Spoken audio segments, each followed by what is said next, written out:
Hello, welcome to Miti's mini blog. Last Sunday আবারও আমরা বেরিয়ে পড়েছিলাম মিতিনকে নিয়ে। আর বেরোনোর কারণটা হচ্ছে ওর জন্য কিছু গিফটস কেনা। তো মিতিনকে দেখতেই পাচ্ছে সবাই, ও ন্যাড়া হয়েছে। আর ও একদম ন্যাড়া হতে চাইছিল না, বাধ্য হয়ে ওকে ন্যাড়া করতে হয়েছে। আর ও আমাদের কথা শুনে কিন্তু লক্ষ্মী মেয়ের মতো সেটাই করেছে। তাই জন্য ভাবা হলো যে আমরা ওকে কিছু গিফট দিই, মানে ওর যে প্রয়োজনীয় জিনিস সেগুলোই আর কি কেনা হবে। তো ওই গেছিলাম ওর জন্য টিফিন বক্স কিনতে। তো দেখুন, ও একটা টিফিন বক্স পছন্দও করে ফেলেছে।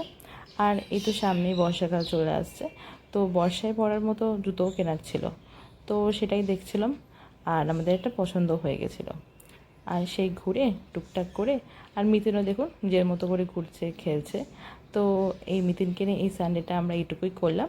আর বাকি কী কী করলাম সব দেবো নেক্সট ব্লগে। তাহলে আজকের মতো এইটুকুই থাক, দেখা হবে নতুন কোনো ব্লগে। টাটা।